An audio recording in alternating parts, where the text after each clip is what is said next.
Ya, untuk uji one way ANOVA, jadi yang pertama kita lakukan adalah persiapan datanya terlebih dahulu. Nah, jadi datanya seperti ini ya, yang tadinya susunannya seperti ini dirubah menjadi susunan vertikal seperti ini. Jadi diurutkan. Nah, berdasarkan ulangannya ya, disusun seperti ini. Jadi yang paling atas ini adalah ulangan 1, kemudian ada ulangan 2 ya. Dari sini kita pindah ke sini. Kemudian ulangan 3 itu kita pindah ke sini ya urutannya. Jadi seperti itu disusun menjadi bentuk vertikal. Karena ini perlakuannya sama semua, jadi kita bisa langsung ditabulasikan dalam satu tabel seperti ini. Nah, di sini ada 12 perlakuan ya. Nah, seperti ini. Kemudian di sini ada 4 parameter. Nah, ini ya. Ada tinggi batang, jumlah daun, jumlah akar, dan jumlah tunas. Nah, kemudian setelah datanya berbentuk vertikal seperti ini, kita buka aplikasi SPSS. Nah, di sini saya menggunakan SPSS versi 30 ya. Namun ini di versi berapapun sama saja.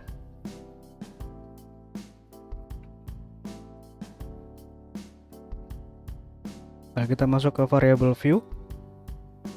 Nah, ini kita copy dulu ya. Nah, ini kita copy, kita paste di name.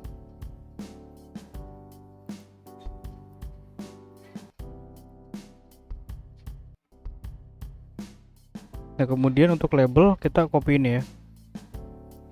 Nah, seperti ini, copy, paste di label. Selanjutnya adalah kita masukkan perlakuannya. Nah, untuk memasukkan perlakuan, kita klik ini ya, value kita klik.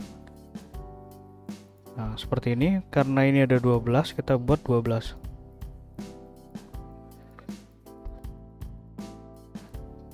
Oke, lalu kita beri nomor dulu.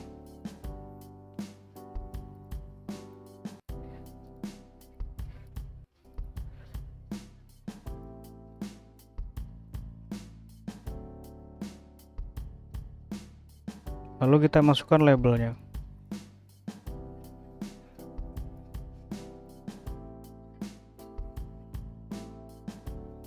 Ini tinggal kita copy saja supaya cepat ya. Copy, paste di sini. Nah, seperti itu.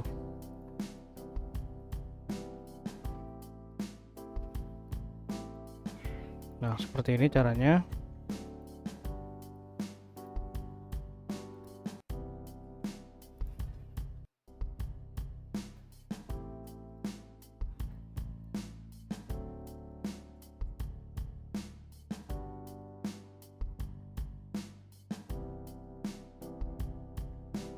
Nah, seperti ini ya. Dan seterusnya sampai ke 12 seperti itu.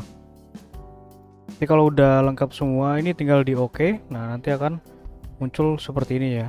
Nah, seperti itu. Saya bukakan saja untuk data yang sudah ditabulasikan supaya mempersingkat waktu. Nah, seperti ini ya kalau sudah lengkap ya. Nah, seperti itu. Kemudian setelah dikodingkan ya, kita copy datanya. Nah, yang pertama kita copy adalah perlakuan dulu. Ini ya, kode perlakuan, klik kanan copy, kita masuk ke data view. Nah, kita paste di sini di PR ini ya. Nah, seperti ini. Lalu kita masukkan ini ya, tinggi batang dan lain-lainnya. Jadi untuk ulangan ini tidak usah dimasukkan. Copy, kita paste di sini. Nah, seperti ini. Lalu kita bisa lakukan analisis. Nah, yang pertama kita lakukan adalah menguji normalitasnya terlebih dahulu ya.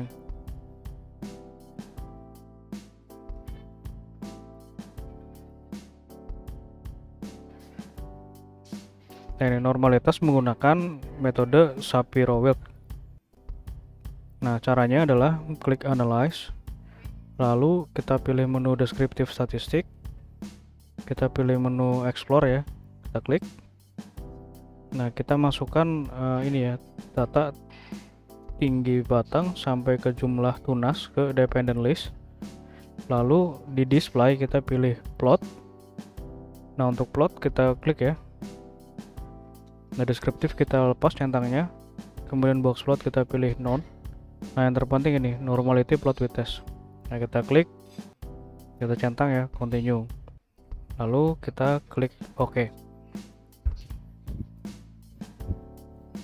Nah, ini adalah uji normalitasnya. Jadi yang digunakan adalah nilai dari Shapiro-Wilk. Nah, ini ya, Shapiro-Wilk yang ini. Jadi dikatakan normal jika nilai sig-nya ini lebih besar dari 0,05. Nah, ini seluruhnya lebih kecil ya, nilai sig dari Shapiro-Wilknya, maka untuk sebaran datanya itu berdistribusi tidak normal. Nah, untuk uji deskriptif, kemudian homogenitas dan ini ya, homogenitas, ANOVA, dan uji Duncan. Ya, ini uji lanjut Duncan itu dilakukan secara bersamaan. Caranya seperti ini. Analyze, kemudian kita pilih menu compare means. Nah, kita pilih ini ya, one way ANOVA. Kita masukkan perlakuan ke faktor, kemudian tinggi batang ke dependent list. Lalu kita pilih menu ini ya, post hoc. Nah, kita centang Duncan. Lalu kita klik option. Nah, kita centang deskriptif.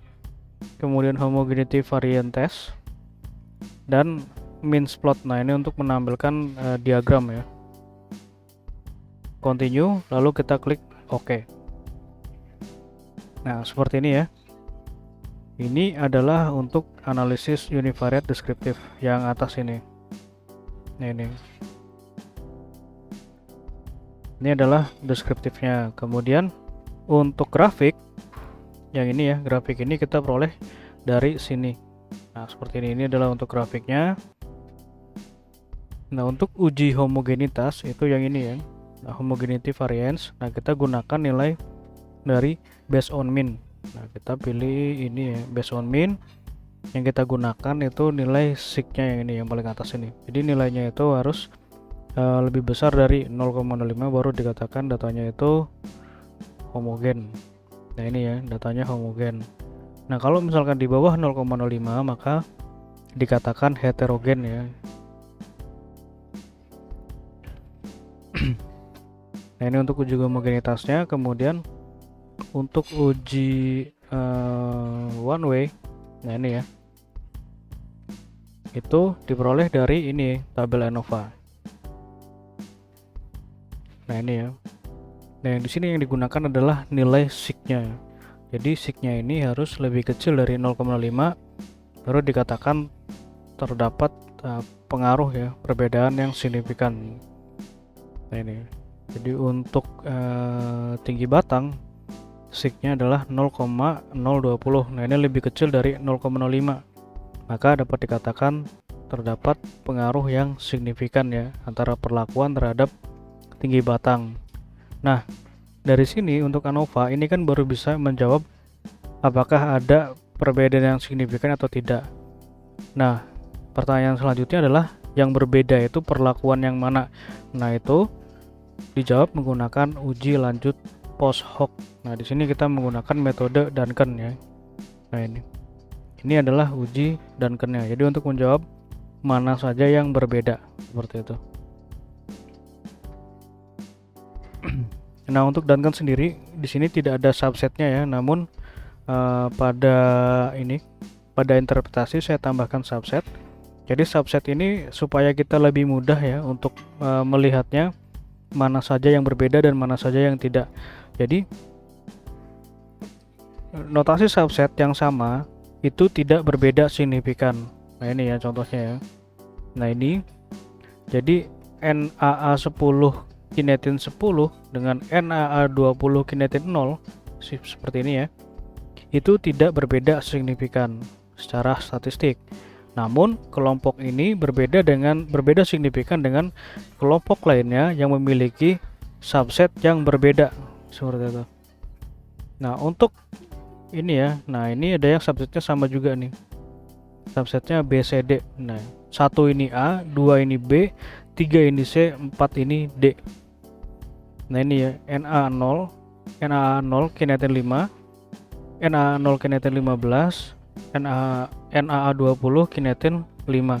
Nah, ini memiliki subset yang sama. Nah, ini ya di sini.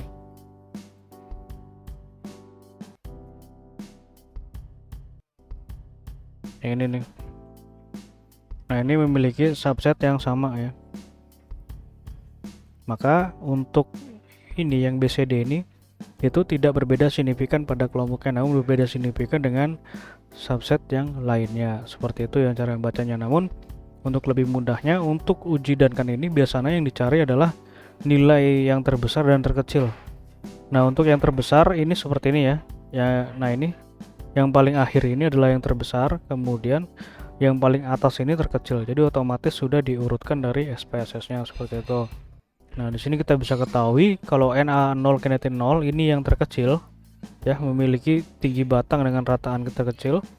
Kemudian Na20 kinetin 15 memiliki rataan tinggi batang yang paling besar ya, nilainya 0,46. Seperti itu. Dan uji ini nanti tinggal direpitasi saja ya ke variabel atau ke parameter yang lainnya. Caranya masih sama seperti tadi. Tinggal analyze, kemudian kita pilih menu ini ya, compare means. Lalu kita pilih menu one way ANOVA. Nah, tinggi batang ini kita keluarkan, kita masukkan jumlah daun. Lalu kita klik. Jadi ini tidak usah di rubah-rubah lagi ya, karena tadi sudah kita setting. Langsung kita klik OK saja. Nah, seperti ini ya hasilnya. Nah, ini untuk deskriptifnya, ini untuk uji homogenitas, ini untuk uji ANOVA, dan ini untuk uji Duncan, dan ini untuk grafiknya. Seperti itu, nanti tinggal diulang saja sampai ke indikator yang terakhir. Oke, sekian untuk pengujiannya. Terima kasih.